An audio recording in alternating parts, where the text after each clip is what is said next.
Bonjour à tous, merci d'être au rendez-vous de Santé Assure. De ce jour, nous allons parler du droit des malades. Et oui, les malades ont des droits puisque vous avez des devoirs, vous avez également des droits. On en parle ce matin dans Santé Assure avec des personnes avisées. Madame Pocho Irène, juriste et affairiste, conseillère juridique. Bonjour madame. Bonjour madame. Merci d'avoir accepté notre invitation. Merci pour l'invitation. Voilà. Et l'autre, c'est un habitué de la radio Jenna. Depuis un moment déjà, il est infirmier d'État, monsieur Asma Kofi. Bonjour. Bonjour madame. Ça fait toujours plaisir de vous avoir avec. Une nouvelle notion pour nous autres.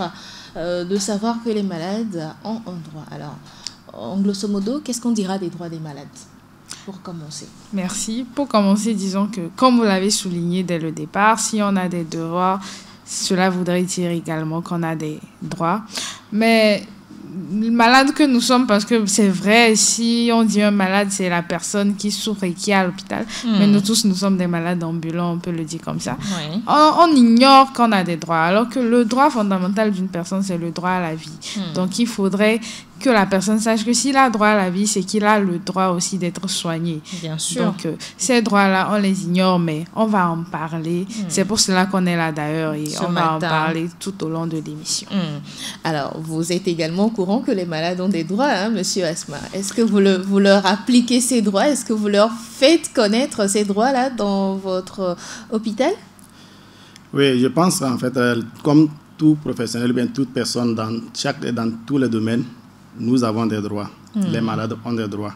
Et dans l'enseignement aujourd'hui, par rapport à la médecine et aux différentes écoles de formation, la notion du droit des malades est enseignée. Oui. Elle est inculquée à tout professionnel de la santé afin de pouvoir savoir comment est-ce qu'il faut se comporter, qu'est-ce qu'il faut faire et surtout dans quelle mesure administrer des soins de qualité à toute personne qui vient vers nous pour demander des soins. Oui. Donc le personnel médical connaît bien qu'il y a le droit des malades. Qu'il y a des droits de malades.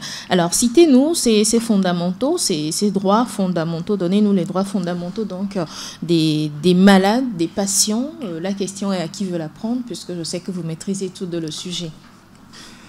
D'accord, je pourrais me faire le plaisir de donner quelques éléments du droit des malades. Comme nous sommes avec la juriste, elle pourrait compléter d'autres. Nous avons le droit à l'information, qui est un des droits fondamentaux du malade. Le droit de choisir son centre de santé. Oui. Le droit de choisir son médecin. Le droit à la non-discrimination. Le droit est aussi accordé aux patients de pouvoir avoir accès à son dossier médical. Oui. Et au-delà de ça, il y a le droit du respect de l'intimité et de la vie.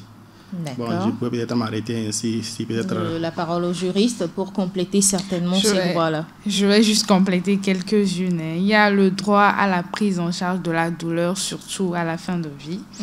Le droit de connaître surtout les prix des soins et des actes médicaux. C'est-à-dire quand vous arrivez dans un centre médical, vous devez demander les prix avant de commencer. On doit vous les dire. On doit vous dire, cette analyse, il coûte 5 000 francs. Tu ne peux pas finir l'analyse et on te sort une facture que tu ne peux pas payer. D'accord. C'est inadmissible. C'est très important. Exactement. Surtout que dans certains centres, vous verrez une analyse qui se fait par exemple, je dirais à 6 500, on vous le fera peut-être à 10 000 dans un autre centre. Justement. Voilà. C'est comme s'ils nous regardent et puis disent, bon, celui-là, il doit avoir de l'argent. Donc, on facture quelque chose qu'il ne devait pas. Donc.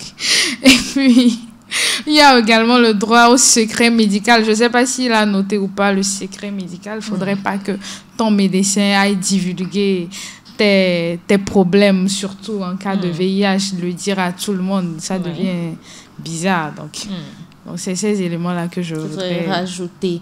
Alors, je rappelle que Madame Pocho Mireille est juriste, affairiste, conseillère juridique. Alors, chers auditeurs, puisque nous avons une juriste et puis un agent de santé sur le plateau, vous avez quand même le droit à la parole. Posez en direct vos questions sur le plus 228 90 13 89 94. Plus 228 90 13 89 94 et vous verrez que vous aurez réponse à toutes vos questions en direct, n'est-ce pas? Alors, la question suivante, quelles sont les principales lois relatives aux droits des malades? C'est vrai, j'en ai cité une en début d'émission, mais il y a d'autres lois quand même qui régissent ces droits de malades, n'est-ce pas? Effectivement, il y a d'autres lois qui régissent les droits des malades, mais c'est celle-là que vous avez citée qui est plus accentuée. La loi numéro 2019-07 la loi 2002-303 du 4 mars 2002 relative aux droits des malades. C'est elle qui est plus utilisée parce que ce n'est pas une fierté, mais rappelons-le, chez nous au Togo, on n'a pas un code qui régit le droit des malades. C'est vrai, c'est écrit dans les codes, mais dire qu'il y a un code spécial pour cela, on n'en a pas. Mais et ce droit, cette loi également n'est pas encore dans le code togolais. Non. Mais on l'utilise. Il y a aussi la loi portant code de la santé publique qui, en ses articles, quelquefois a gribouillé quelques lois des malades.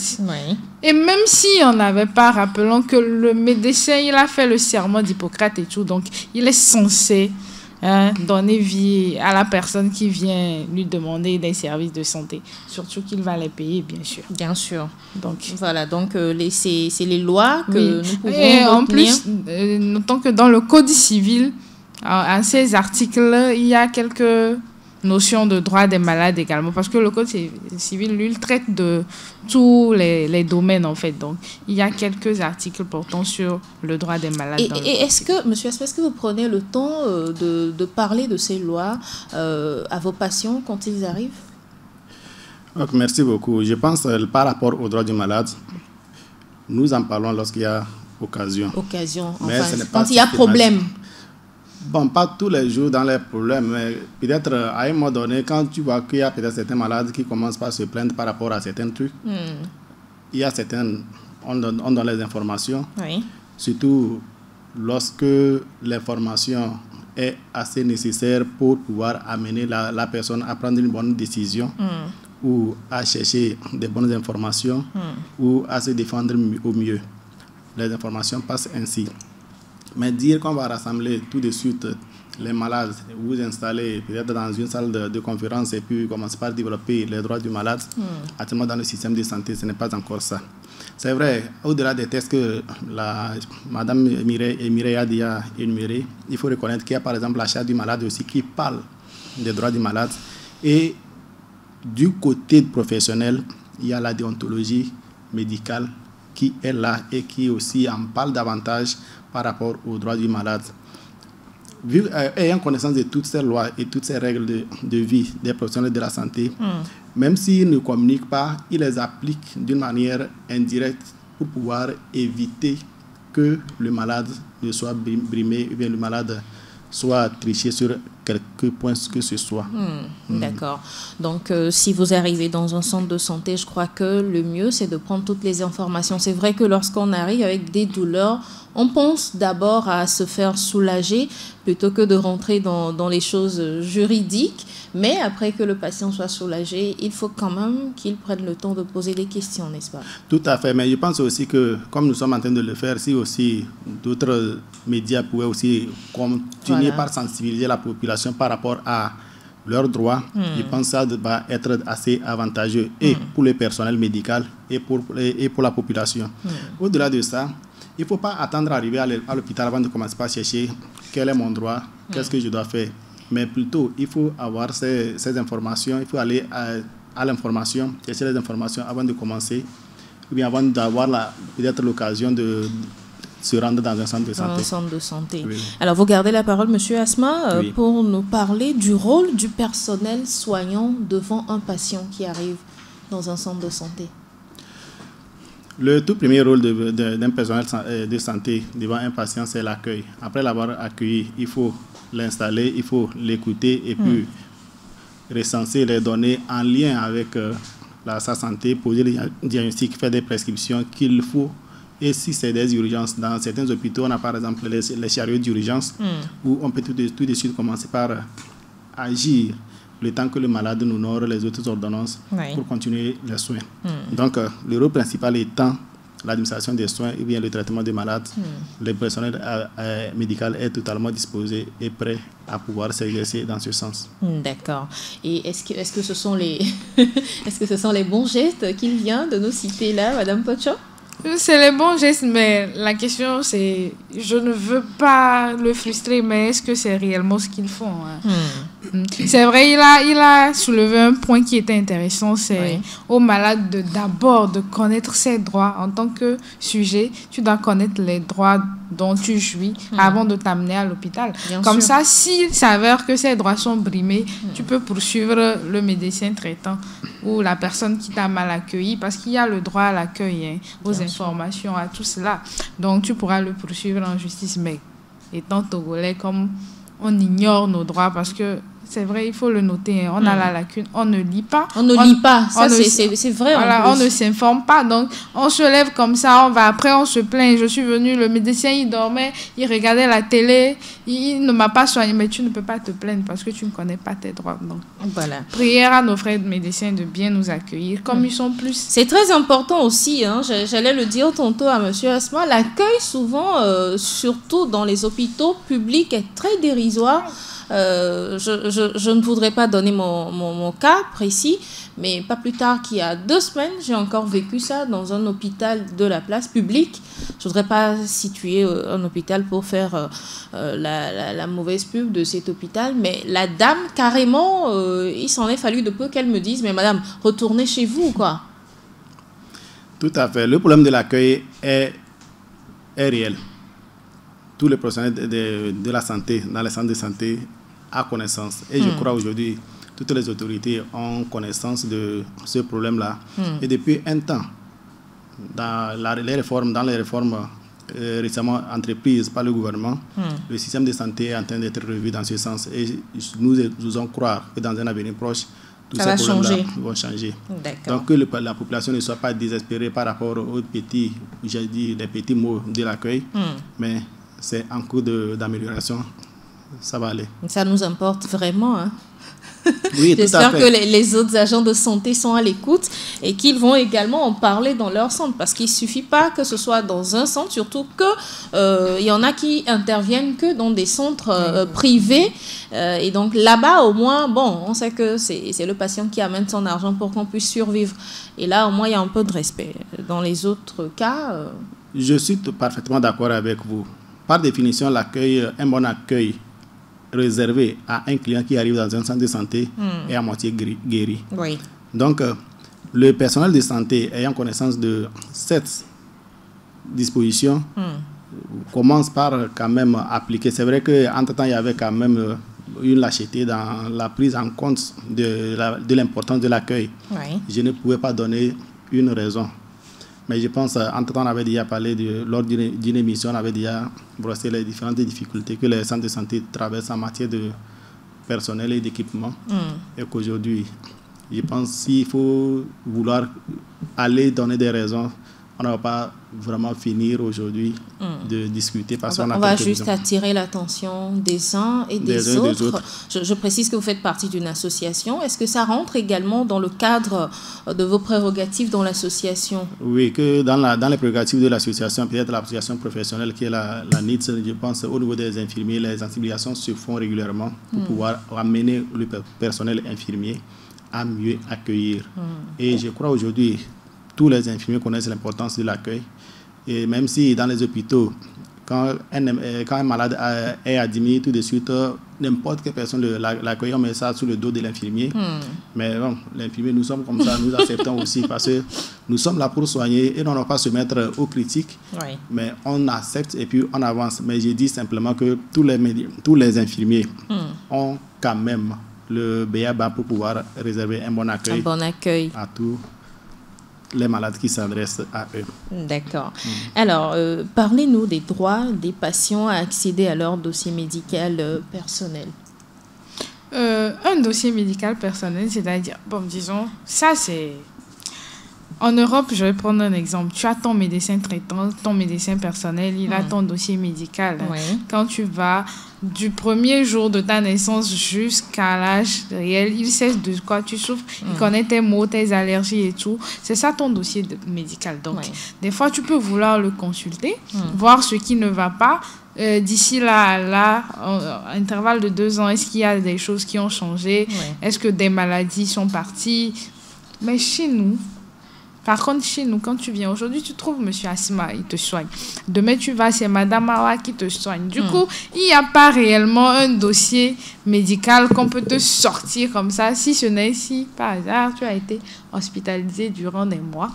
Là, peut-être c'est le médecin, il a ton carnet, on va le dire comme ça, ton dossier, a fait tu ça, fait tu ça, fait tu ça, fait tu ça. Du coup, en Afrique, il n'y a pas réellement un dossier médical personnel qu'on puisse consulter, c'est déplorable. Donc. Et le carnet du malade, Monsieur Asma, le carnet avec lequel on se promène pour se rendre dans un centre de santé, est-ce qu'il peut tenir lieu de dossier du patient également? Est-ce que dans ce carnet, on retrouve des informations concernant le patient? Oui, aujourd'hui, dans notre système de santé, comme elle a déjà souligné, il y a quand même des insuffisances en rapport avec le dossier du malade. Mais actuellement, le ministère de la Santé est à pied d'œuvre pour pouvoir sortir un dossier, ne serait-ce un carnet, comme est à la disposition du malade dès sa première admission à l'hôpital, et qu'on explique. Désormais, il faut vraiment avoir le carnet là toutes les fois que vous allez dans un centre de santé. Peu importe le centre de santé dans lequel vous êtes allé, il faut tenir le carnet là. La personne qui vous a reçu, qui vous a examiné, pourra noter les informations qu'elle a pu avoir dans ce carnet. Et une fois encore, si un jour vous vous rendez dans un autre hôpital, dans le même centre de santé, la personne pourrait aussi se référer à ces informations-là comme étant les informations historiques, les antécédents médicaux que tu as pu avoir. Et sur la base de ces antécédents, de ces informations, ça peut guider, ça guide le prestataire à mieux te prendre en charge. Au-delà de ça, dans les hôpitaux actuellement, il y a les fiches de suivi. Fiches de suivi. Oui, en attendant que les dossiers, les carnets soient mis en disposition. Quand vous allez en consultation, par exemple, dans un hôpital siège campus, CHU Tokoin, bien dans les CHR, dans les CMS, et que vous faites une consultation, il y a quand même l'hôpital a mis en place des fiches. Oui. Sur lesquelles on relève les informations du patient. De santé du patient. Ce qui fait que seulement l'inconvénient là-bas, les fiches là ne passent pas d'un centre à un autre. Si vous changez désormais de centre, on n'a pas les informations de l'autre centre-là. C'est l'inconvénient. Et il y a une question d'un auditeur. Est-ce que ce manquement du dossier médical n'est pas dangereux pour le suivi des patients, Madame la juriste? Très dangereux. C'est dangereux. C'est pour ça que je dis que c'est déplorable, parce que tu peux avoir une maladie dont l'autre, comme il le disait, si tu varies d'un centre à un autre, lui ne sait pas. Peut-être que tu fais des allergies, tu n'as pas le temps de le lui dire. Il t'administre un produit auquel tu es allergique et ça devient problématique. La mort même peut s'en suivre. Donc, bien sûr. Franchement, c'est un gros problème, ce dossier médical-là. Et le patient a posé, l'auditeur a posé une autre question. Parlons du code de la déontologie médicale. Le personnel de santé est souvent doigté par leur manque de professionnalisme dans la gestion des cas. Connaissent-ils réellement ce code-là? Tout à fait. Tout professionnel de santé connaît le code de déontologie.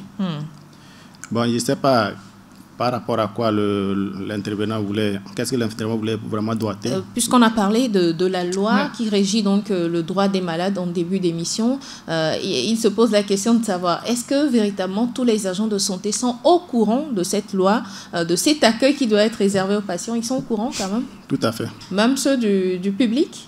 Oui. Plutôt, c'est ceux du public qui sont plus au courant.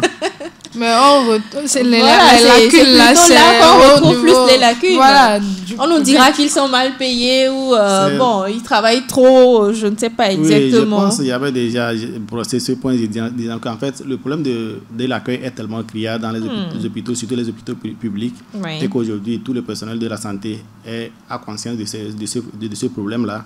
Le ministère ayant même pris des dispositions pour pouvoir au moins préserver, rappeler à l'ordre l'ensemble des prestataires à cet accueil. Et ça, c'est en cours d'évolution, un peu dans les jours à venir. Je crois bien que vous n'allez pas vous plaindre quand vous allez vous rendre dans un centre de santé, mais plutôt vous allez même plutôt fuir les cliniques pour pouvoir vous rendre dans les centres de santé parce que l'accueil serait bon, la prise en charge serait bonne et les prestations étant moins chères, je pense qu'il n'y a pas encore à discuter.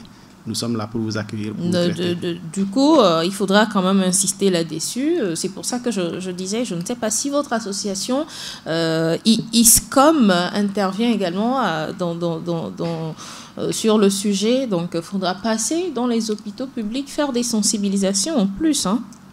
Les prestations de ISCOM dans le sens du droit des malades, de droit à la vie, à la santé, à la base, vont dans ce sens-là. Et c'est, je pense, une des raisons pour laquelle on a voulu animer cette émission pour pouvoir amener les uns les autres à pouvoir mieux comprendre. Au-delà de ces discussions sur les médias, l'ISCOM se propose d'aller dans les établissements de santé, dans les universités, dans les hôpitaux, comme dans les églises, pour sensibiliser la population par rapport à ses droits.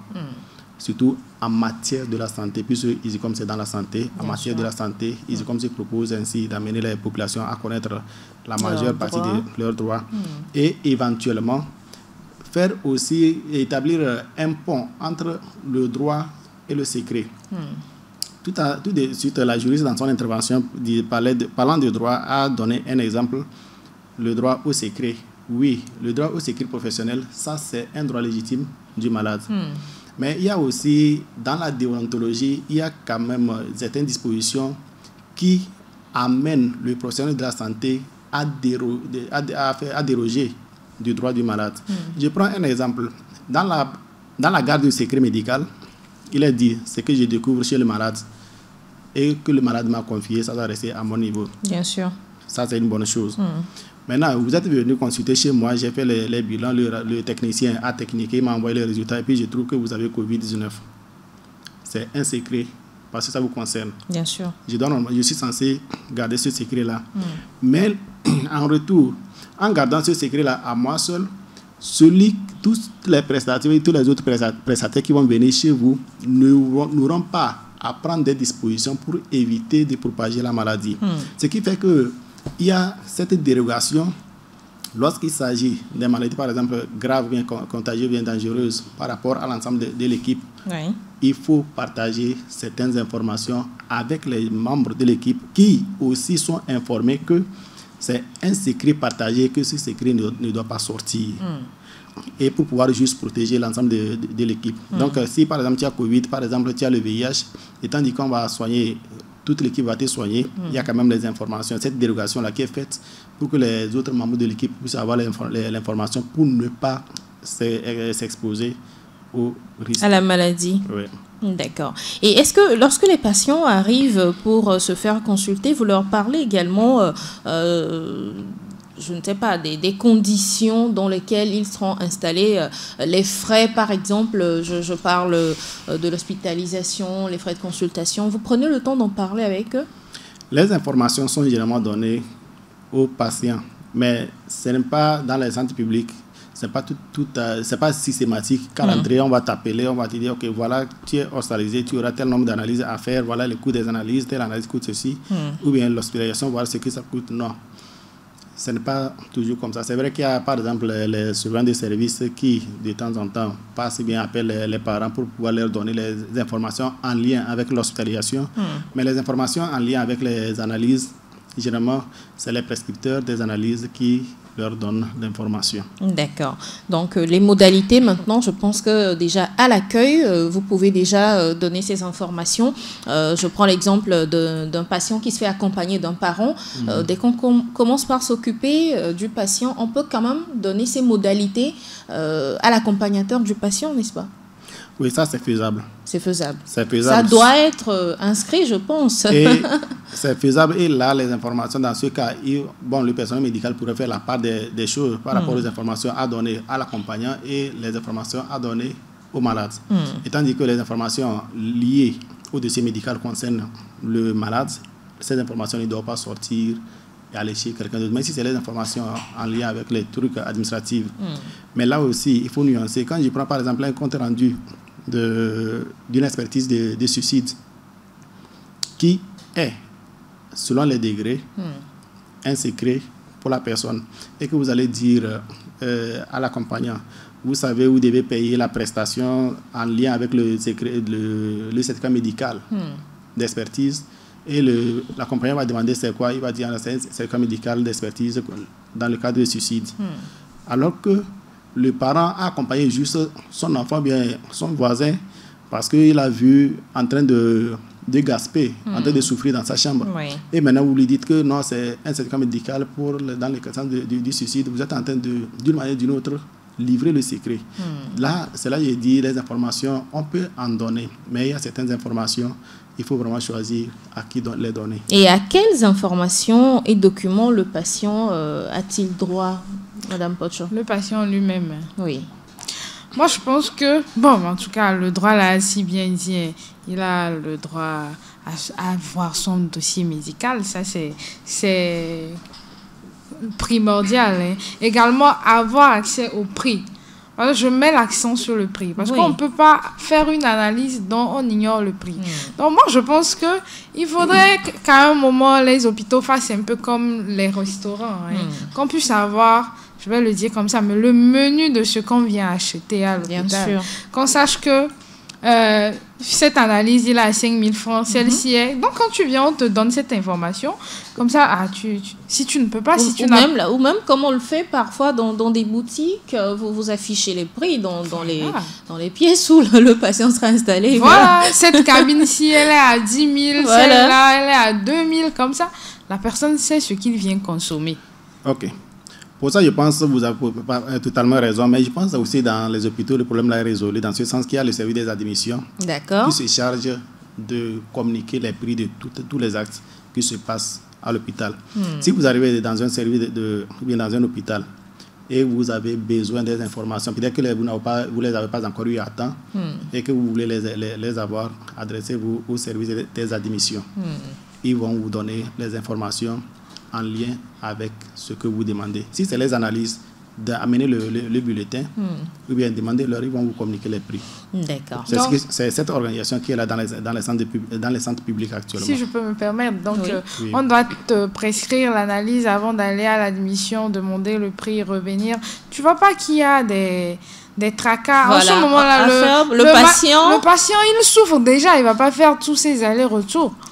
Pour les urgences, on ne demande pas d'aller faire les allers-retours. Qu'est-ce qui se fait dans les urgences? Dans les urgences, généralement, le personnel médical prend le devant de la chose. Elle fait les analyses, le personnel fait les analyses et tout. Demande aux parents de rentrer en contact avec les responsables des unités de soins pour pouvoir chercher à honorer bien, à faire les formalités. Parce qu'aujourd'hui, tu ne peux pas arriver dans un centre de santé où on voit, par exemple, tu es accidenté, le sang en train de couler, et on va te dire, OK, il faut prescrire à la NFS, il faut prescrire le groupage, et le personnel médical va rester dans son coin en train de faire WhatsApp et attendre que le parent aille appeler l'oncle, appeler la tante pour pouvoir chercher l'argent, venir payer NFS avant de pouvoir sortir le groupage. Non. Mais là, dans les hôpitaux publics, ça se fait toujours. Justement. Oui. Justement. J'allais même dire que moi, j'ai été... Victime de ça. Pas victime, mais witness, quoi. Moi, j'ai vu ça à témoin oculaire. La dame est morte comme ça, hein, c'est sérieux. Wow. Le temps ils étaient là, regardent la télé. Le temps qu'ils sachent que c'est la femme du directeur même de l'hôpital, c'était passé déjà. Hein. C'est là que je vous ai déjà dit tantôt que la prise de conscience de la situation de l'accueil dans les hôpitaux est générale et qu'aujourd'hui, l'administrateur principal lui-même a pris la question à charge. Okay. Ce qui fait qu'aujourd'hui, il y a amélioration, s'il vous plaît. Merci. Il y a amélioration, mais ça tarde encore véritablement à se concrétiser. C'est pour ça que je parle de sensibilisation à votre niveau. Oui, le début de toutes choses est un peu difficile et que comme ce n'est pas l'habitude, il y a certains parmi nous qui n'ont pas aussi toutes les informations. Mais je pense qu'aujourd'hui, les vannes sont ouvertes pour que cette disposition soit réglée. D'accord. Merci. Nous sommes dans Santé Assure. On parle ce matin du droit des malades. Chers auditeurs, vous avez l'occasion d'intervenir dans cette émission et poser des questions en direct. Je vous rappelle le numéro +228 90 13 89 94 +228 90 13 89 94 pour participer en direct. On va se prendre une pause. Elle est très courte et on revient juste derrière. Nous sommes avec Madame Pocho Mireille, elle est juriste, affairiste, conseillère juridique, et avec Monsieur Asma Kofi, infirmier d'État. Alors, on parlait donc de patients qui décèdent sous les yeux du personnel soignant. Le patient arrive. Je prends l'exemple d'un patient accidenté qu'on amène dans un hôpital, surtout dans les publics. Bon, c'est vrai qu'on va dire qu'on s'attaque un peu trop au public, mais c'est souvent là que nous constatons ces actes vraiment très mal placés. Pourquoi est-ce qu'on attend que ce soit le patient qui amène tout, qui aille à la pharmacie acheter tout ce dont on a besoin pour sauver le patient? Ok, merci beaucoup. Non, ce n'est pas que vous vous attaquez trop au public, d'autant plus c'est normal qu'en fait qu'il faut attaquer le public parce que nous sommes agents publics. Et au-delà de ça, c'est dans les centres publics où on a les services d'évacuation des accidentés. Ça, c'est tout à fait légitime. Oui. Pourquoi il faut attendre que les malades achètent les médicaments avant leur prise en charge? C'est l'organisation du système sanitaire aujourd'hui.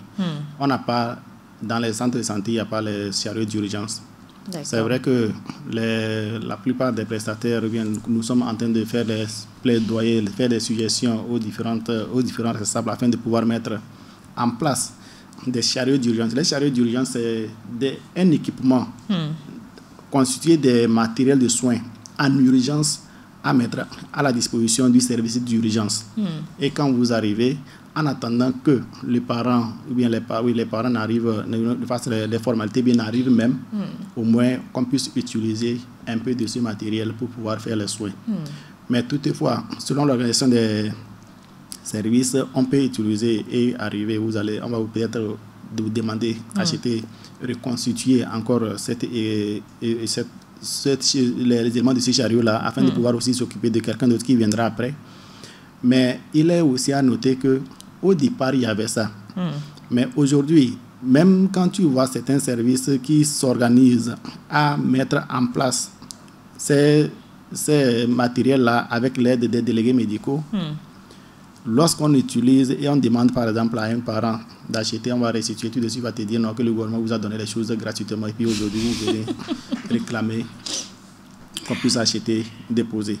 Ce qui fait que les dons qui ont été faits par peut-être les donateurs, et quand ça s'épuise, c'est fini. On reste encore les bras croisés.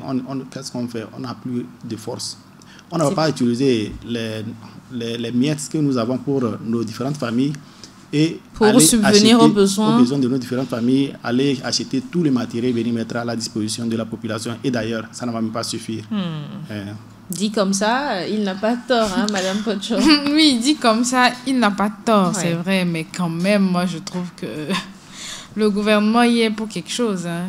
Je m'en excuse s'ils seront frustrés, mais ils doivent quand même. C'est l'hôpital public, c'est la population. C'est la moindre des choses. Mettre les kits d'urgence à la disponibilité des médecins afin qu'ils prennent soin. Parce que c'est pour cela qu'on va voir qu'il n'y a pas le droit de la solidarité au Togo. Souvent, quelqu'un fait un accident. Au lieu que tu lui portes à l'hôpital, tu préfères faire des photos dispatché sur WhatsApp parce que tu te dis si tu l'emmènes là on te dira de payer avant que la famille ne vienne. Donc je trouve qu'il faudrait avec tes collègues voir le ministère de la Santé et afin de mettre ces kits là. Et parfois aussi j'en connais qui glissent ces kits offerts gracieusement par le gouvernement dans leur sac pour ramener à la maison, alors que on en a besoin ou pour les revendre. Pour les revendre par après. Au plus cher, mais au prix excessif. Parce que parfois, vous arrivez dans des hôpitaux, on vous fait la prescription, leur donnant cette tendue, vous vous dites, bon, je vais en pharmacie rapidement acheter, et l'infirmier ou le médecin, non, pas le médecin, l'infirmier ou le soignant vous appelle en aparté, ah, madame, j'ai ça à vous vendre. C'est déplorable quand même, très. Non? Je dirais aujourd'hui, le problème de l'homme, c'est l'homme. Oui. Si nous nous référons un peu aux années 75, 80, 85, quand vous arrivez dans un centre de santé, les paracétamol même là, on vous donne. Ce n'est pas vendu. Bien sûr. Et il y avait d'autres médicaments aussi qui accompagnaient ces médicaments, ce paracétamol là, qui étaient mis gratuitement à la disposition de la population. Mais aujourd'hui, je vous dis que même la seringue qui est quelquefois même à 100 francs là, on ne donne pas. Le gouvernement n'a plus doté les centres de santé de ces produits-là. Je comprends que quelquefois, il y a certains matériels qui ont été donnés et qui sont mal gérés. Oui. Cette question de mauvaise gestion, je pense que les administrations locales, il incombe aux administrations locales de prendre des dispositions par rapport à leur gestion. Si aujourd'hui on met par exemple certains matériels à la disposition du professionnel bien des prestataires et à un moment donné, c'est le bénéficiaire qui paye les pots cassés, je pense qu'il faut demander les comptes aux prestataires. Comment est-ce que tu as utilisé? Quel est le devenir? Pourquoi cette situation est ceci? Pourquoi c'est cela? Donc, je pense que la question là incombe à nous tous. En tant que citoyens togolais, nous devons quand même, comme la juriste l'a dit, lorsque nous voyons que notre droit a été brimé, il faut que nous réclamons. Et les procédures de réclamation sont multiples que variées. Par rapport à la prestation de soins, quand vous voyez que vous avez été mal pris en charge, dans un premier temps, adressez-vous à ceux-là qui doivent prendre en charge pour comprendre pourquoi ça a été ainsi. Si vous n'êtes pas convaincu, il y a leur supérieur hiérarchique à qui vous pouvez vous adresser, ou bien aux responsables des centres de santé dans lesquels vous êtes. Et au cas où jusque-là, vous êtes toujours non convaincu, vous pouvez vous adresser peut-être aux juridictions pour peut-être apporter de la lumière là-dessus. D'accord, on va évoluer. Il est bien vrai que les patients ou les malades ont des droits, ils ont droit à l'information, mais souvent lorsque celui-ci se trouve dans une situation de vulnérabilité, est-il bon de lui annoncer une mauvaise nouvelle concernant sa santé? Non. Bon, en tant que juriste, je dirais non, mais je ne sais pas si le médecin, lui... Qu'est-ce que vous conseillez? Moi, on ne peut pas dire à quelqu'un qui va mourir tout de suite qu'il est en train de mourir. Donc, moi, je conseillerais que, c'est vrai, il a droit à l'information, mais tout en sachant que certaines informations sont fatales, il faudrait les garder pour la famille, pas pour lui-même, mais pour la famille, peut-être. Qu'est-ce que M. Asma Oui, dans les démarches d'information à la famille ou à la personne, il y a des étapes. Dans un premier temps, la loi reconnaît l'information relative à la santé d'une personne, c'est à elle on donne, sauf pour les cas des mineurs ou pour ceux-là qui ont perdu le sens. Là, quand vous arrivez à l'hôpital et que vous êtes majeur et vous avez un problème de santé, et que le médecin doit expliquer les résultats, bien la suite du traitement et la prise en charge, tout, c'est à vous et il doit expliquer. Il faut vous dire qu'aujourd'hui, nous avons des difficultés dans ce sens que la population n'étant pas suffisamment informée, quelqu'un va atterrir, peut-être même que la personne n'est même pas de même ethnie, mais seulement que c'est la personne qui sort l'argent pour payer les médicaments, les analyses, tout, venir chercher l'information. Et quand on lui dit non, ce n'est pas dans le texte, par rapport aux lois qui nous gouvernent, ce n'est pas possible. La personne s'énerve et arrivée, elle ferme ses poches. Oh! Oui. Ça, c'est vrai. C'est un peu difficile. Oui. C'est un peu difficile, mais seulement tout le monde doit savoir que l'information médicale, pour un malade, c'est au malade on doit la donner.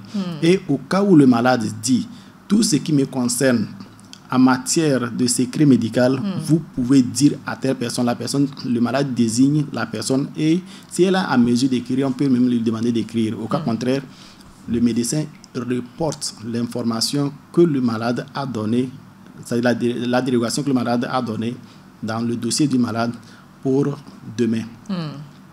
Et de l'autre côté, pour les informations sensibles, peut-être quelqu'un qui est en état de fin de vie, ce n'est pas toutes les informations qu'on donne. Lorsque le médecin découvre que la vie de la personne est en danger, il va vers la personne, il s'entretient avec la personne et même l'amener progressivement à ce que la personne choisisse la personne à qui on peut donner toutes les informations le concernant.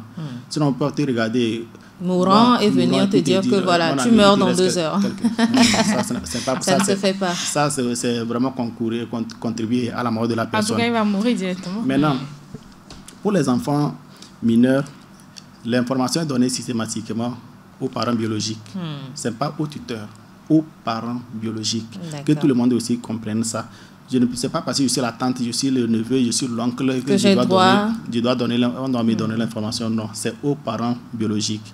Maintenant, pour des personnes qui ont perdu le sens et bien la raison, le droit, il y a une procédure à entreprendre pour que la justice désigne le tuteur. Là, on met la personne sous tutelle et c'est à cette personne-là qu'on donne les informations. Donc, vous savez, le système hospitalier est émaillé des règles. C'est vrai, on a un manque de communication, ce qui fait que quelquefois la charge du travail devient encore énorme, étant dit que tout le monde ne maîtrise pas.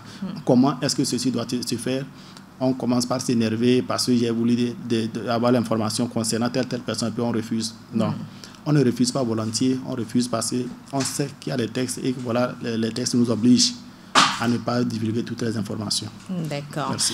Alors, le patient ou le malade peut-il saisir la justice lorsqu'il a subi un préjudice physique suite à un acte médical, Madame Pochon? Oui, bien sûr, parce que de toute façon, les droits même fondamentaux d'une personne, c'est qu'il a le droit à saisir la justice lorsqu'il a un problème.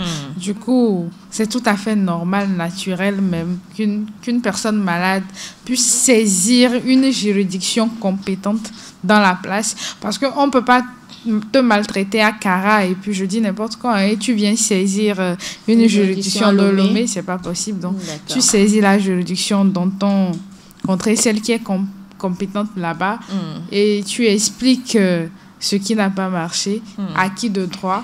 Pas forcément, c'est pas tout le monde qu'on trouve à la justice qui est compétent à écouter ce qu'il y a. Parce que notons qu'il y a des secrétaires à la justice, des balayeurs. Bien sûr. Voilà, donc il y a tout un personnel derrière. Du coup, tu peux pas aller directement là et puis commencer à dire à quelqu'un, non. Tu t'informes, tu demandes à quel est le juge et la personne compétente, l'avocat, le juriste, le magistrat. Donc d'abord même, il faut avoir une personne qui puisse te conseiller juridiquement, qui t'oriente vers qui porter plainte et tout. Et justement, on a une question qui tombe à pic. J'ai contracté une infection au CHU après une opération au pied suite à une négligence du médecin. Comment me faire indemniser et faire valoir mon droit? Justement, c'est de ça qu'on parlait. Il se trouve un avocat à qui il va. C'est ça aussi le problème de l'Africain.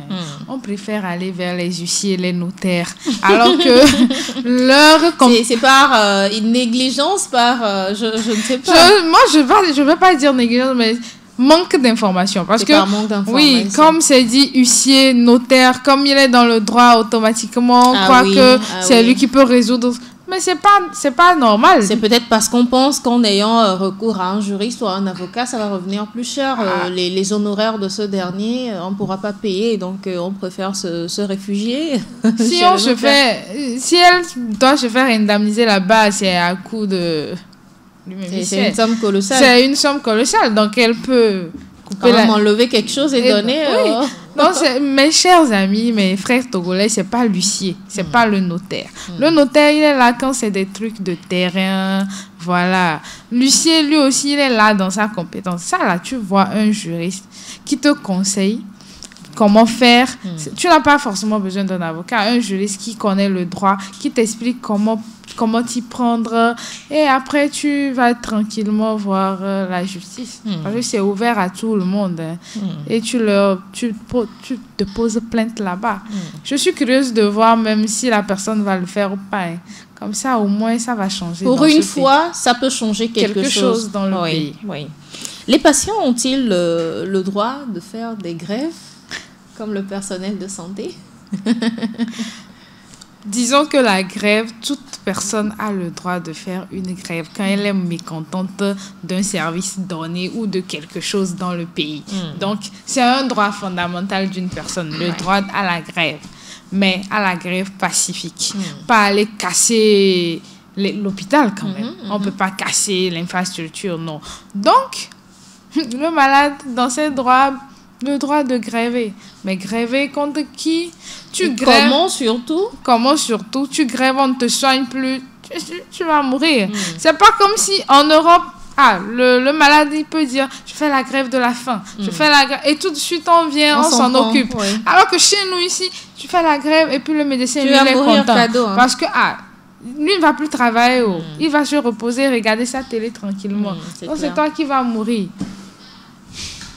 Non, la question n'est pas adressée à M. Asma, en tout cas. Sinon, en tout cas, ils ont le droit de faire la grève. Mais... Ils ont le droit de faire la grève, n'est-ce pas? Mais je voulais aussi intervenir un peu par rapport à la question précédente. Ah, d'accord. Comment se plaindre? Oui, elle a expliqué. Mais je pense que quand le patient ou bien un parent se voit lésé d'une manière ou d'une autre, bon, avant de se lever, on ne peut pas tout de suite se lever, se rendre à la justice, dire que je suis venu me plaindre parce que je suis allé la fois dernière et puis on n'a pas bien pris la température, par exemple. Mais il faut voir exactement. J'avais déjà expliqué. Approche-toi de la personne directe avec laquelle tu as peut-être, je ne sais pas, les griefs ou bien tu as des soucis pour mieux comprendre. Si la personne ne peut pas te comprendre, il y a une hiérarchie, une organisation en interne. C'est clair. Qu'il faut exploiter d'abord. Et c'est après avoir eu les informations, là tu n'es pas convaincu, c'est facile que tu puisses t'adresser à la juridiction. Il faut dire que parfois, on te méprise, on ne prend pas en compte ce que tu es en train de donner comme plainte. Oui, tu peux, même si peut-être le prestataire peut te mépriser, mais l'administration ne peut pas te mépriser. L'administration de l'hôpital... Ils sont souvent complices, hein. D'accord, si vous le jugez ou bien vous le soupçonnez, il n'y a pas de souci. Vous pouvez dans ce cas vous adresser à une juridiction. Là, il n'y a même pas de souci. Mais je voulais aussi revenir un peu sur la question. Est-ce que vous avez vécu des cas comme ça déjà de plaintes? De plaintes, oui, nous avons eu des plaintes. Mais bon, les plaintes que moi j'ai eues, c'était des accusations contre, je ne sais pas, volontaires, quoi. Et vous avez pu négocier pour C'était pas une négociation, c'est les preuves qu'on a fournies et puis la personne s'est rendue compte qu'en fait qu'elle avait tort, c'est tout. Ah, d'accord. Oui, vous vouliez intervenir sur... Oui, je voulais parler un peu de la personne qui s'est plaignée d'avoir eu une infection par manque de soins. La fois dernière, on a parlé des infections nosocomiales. Je pense que si la personne était au courant, bien était connectée... elle aurait eu réponse à cette question quand même. Oui. Parce que les infections nosocomiales ne dépendent pas forcément de l'erreur du prestataire. C'est clair. C'est l'organisation, c'est le système, c'est un milieu l'hôpital, c'est un milieu de microbes. C'est normal que si tu ne sais pas faire, tu peux choper un microbe. Mais si elle affirme bien, elle a vraiment des preuves que c'est le médecin qui a fait que l'infection, elle a eu l'infection, bon, peut-être qu'elle pourrait les fournir, il n'y a pas de souci. Merci. Alors, nous sommes presque à la fin de cette émission. C'est vrai qu'on est en Afrique. Le droit des malades n'est pas vraiment respecté. Plus précisément, chez nous, ici au Togo, on ne va pas se le cacher, n'est-ce pas, M. Asma? Ce n'est pas vraiment respecté, n'est-ce pas? Tout à fait. Pas que les droits des malades ne sont pas respectés, mais les droits des malades ne sont pas connus. Mais les prestataires, dans leurs prestations, font quand même se référer aux droits du malade auxquels ils s'efforcent de pouvoir respecter. Et justement, vous êtes d'une association, Initiative Santé Communautaire pour un monde épanoui, ISCOM, une association qui œuvre dans le communautaire et le développement. Parlez-nous brièvement de cette association. Mais avant, qu'est-ce que vous faites dans la prise en charge des malades, les droits des malades? Vous faites des actions, n'est-ce pas? Oui, au niveau de l'association, dans le droit des malades, nous avons des actions, nous avons des programmes que nous avons. Et c'est un des programmes, c'est de pouvoir sensibiliser la population par rapport aux droits du malade. Aujourd'hui, peut-être qu'il y a une personne qui est en train de nous écouter, qui est en bonne santé, mais peut-être demain, malheureusement, la personne va tomber malade. Il faudrait que la personne soit informée, aille chercher les informations exactes en lien avec son droit. Et là, quand il va s'y rendre, et si par mégarde, il y a quand même un droit qui est touché, il pourrait voir dans quelle mesure s'organiser bien ou aller pour pouvoir se plaindre pour que cela soit corrigé désormais. Et éventuellement, cela pourrait aussi aider l'ensemble des prestataires. Vous avez beaucoup soulevé le problème de l'accueil. Si aujourd'hui la population connaît ses droits, je pense que les différentes personnes qui se livrent aux mauvaises pratiques vont se ressaisir et que désormais les structures... Je crois qu'il faudra que même que des patients créent une association, hein. Voilà, dès qu'il y a un problème, on se plaint à l'association des patients ou à l'association des malades. Ouais, comme ça, un syndicat, voilà, rapidement, on peut en parler, porter nos voix haut. Je pense qu'aujourd'hui, on a tellement des associations qui sont des organisations de la société civile qui peuvent aussi prendre ce volet-là en charge pour pouvoir au moins aider la population, bien protéger la population par rapport aux mauvaises pratiques. D'accord. Alors, revenons à l'association Initiative Santé Communautaire pour un monde épanoui. Parlez-nous un peu de cette association. On peut dire que l'association, elle est née en 2019, donc elle fait son petit bout de chemin. Elle est toute jeune. Ouais. Elle est reconnue par le ministère du Territorial. Elle est composée de jeunes dynamiques. Il y a les médecins, les infirmiers, les juristes, les comptables. Et on lutte où on s'évertue à porter haut les droits de la jeunesse. Comme elle est plus... les membres sont plus du corps médical, on va dire, un centre de santé à Mission Tové.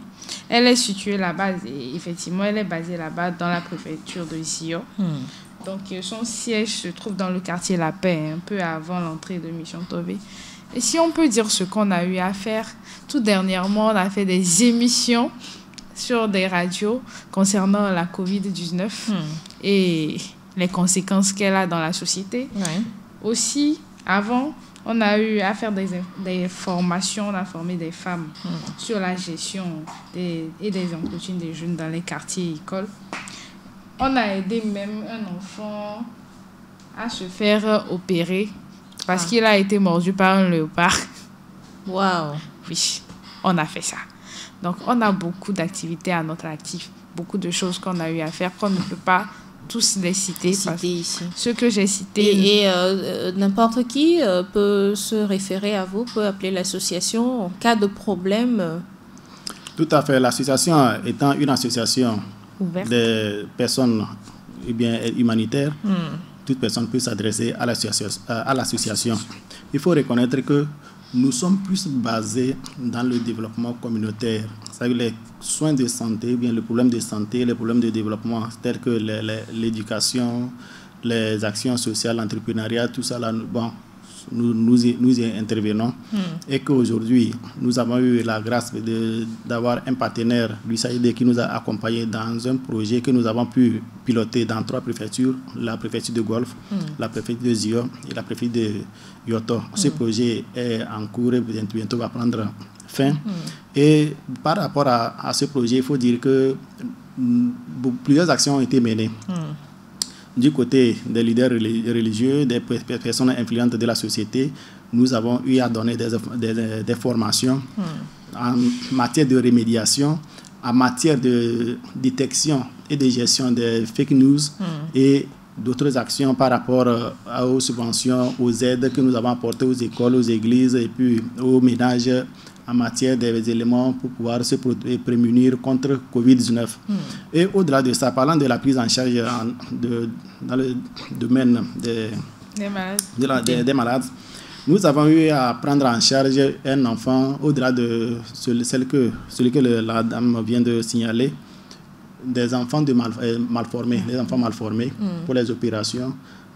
Et aujourd'hui, je peux vous avouer que les enfants-là se portent bien, mais nous continuons aussi par les suivre et par venir en aide aux familles dans lesquelles ces enfants sont nés. Après cela, nous intervenons dans la prise en charge des enfants qui sont en conflit avec la loi. Des enfants délaissés, des enfants abandonnés. Que nous puissions nous amenons et que nous aidons à mieux s'organiser dans la société, à les réinsérer, pour que la société dans laquelle nous sommes aujourd'hui soit vraiment épanouie. L'objectif, c'est l'épanouissement social.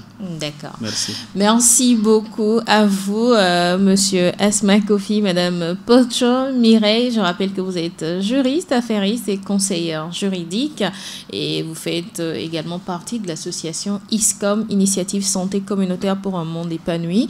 Monsieur Asma également en fait partie, l'infirmier d'État. Merci à vous d'avoir bien voulu répondre aux questions sur les droits des patients ce matin. Merci beaucoup. Merci à la radio Jena FM pour nous avoir accordé ce plateau pour pouvoir échanger sur les droits des malades. Peut-être si vous permettez, nous pouvons juste donner quelques adresses par rapport Bien sûr, évidemment, allez-y. EasyCom. Oui. Si quelqu'un voudrait s'adresser, bien, rentrer en contact avec EasyCom, il peut appeler le 90 22. Oui. 90 22 43 76. D'accord. Ou 90 22 43 76 pour joindre EasyCom, qui est une initiative santé communautaire pour un monde épanoui. Oui. Ou soit tu peux aussi joindre le 91 94 92 97. D'accord. C'est les numéros sur lesquels vous pouvez joindre facilement EasyCom. Voilà. Merci beaucoup, Monsieur Asma. À très vite pour une autre émission santé. Beaucoup. Et Madame Pochon-Mireille, merci également à vous pour toutes ces précisions. Merci pour l'invitation. Merci à nos fidèles auditeurs qui nous ont écoutés, à ceux également qui ont posé des questions. Merci de nous avoir suivis et ce fut un plaisir. Plaisir partagé. Merci également à toi Solange pour la réalisation technique. Moi c'est Joanita Blavautry. Je vous convie à un nouveau numéro de Santé Assure, mardi toujours à partir de 9h. Bye bye.